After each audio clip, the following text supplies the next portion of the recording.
ఇప్పుడు ఎట్లా ఇప్పుడు 3 పార్టీల నుంచి ముగ్గురు అభ్యర్థులు. సరే ఇది పార్టీల ఎలక్షన్ కాకపోయినప్పటికీ ఆ పార్టీల మద్దతుతో పోటీ చేస్తున్న వాళ్ళు ఒక వైపున 3 పార్టీలో 4 పార్టీలో ఉన్నారు. ఇండిపెండెంట్గా పోటీ చేస్తున్న వాళ్ళు ఇంకొంతమంది. సో అల్టిమేట్గా ఆ గ్రామంలో ఉన్న ప్రజలే పోటీలో ఉన్నారు. మరి ఎట్లా డిసైడ్ కావాలా? నేను గ్రామంలో వాళ్ళకు ఒక సలహా ఇచ్చినానంటే నా యొక్క ఎక్స్పెరిమెంట్ మధ్యప్రదేశ్లో కొంతవరకు వీలైంది.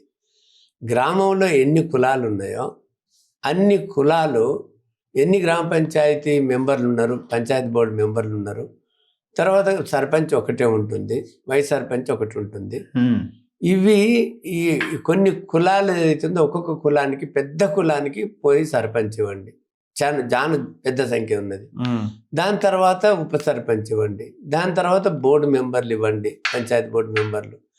ఇట్లా ఒక 5 సంవత్సరాలకు ఒక వర్గానికి ఇచ్చిన తర్వాత, కొన్ని కులాలకు ఇచ్చిన తర్వాత మళ్ళీ ఒక 5 సంవత్సరాలకు రాసుకుని ఒక అగ్రిమెంట్, మళ్ళీ ఒక 5 సంవత్సరాలకు ఇంకా వేరే తక్కువ జనాభా ఉన్న వాళ్ళకి ఇవ్వండి. ఇట్లా మీరు మీకే పంచుకోండి. కానీ మీకు పోటీపడి మీరు డబ్బులు ఖర్చు పెట్టుకుంటే అక్కడున్న 5% 10% అగ్రకుల కులస్తులుంటే వాళ్ళకి అమ్ముడు పోయి, వాళ్ళకు దాసోహం అయ్యి, వాళ్ళ మరి ఎంగిలి మెతుకులు తిని, వాళ్ళు తాపిచ్చేది తినిపించేది తాగి వాళ్ళకి అమ్ముడు పోకండ్రా. అమ్ముడు పోతే మీకు అమ్ముడు పోయినట్టు లెక్క, మీ భావి తరాలని కుదోబెట్టినట్టు లెక్క, తరతరాలుగా బానిస బ్రతుకుకు బాట వేసినట్టు లెక్క అని మేము మా యొక్క బడుగైన జనాలకు ఉద్బోధిస్తున్నాం.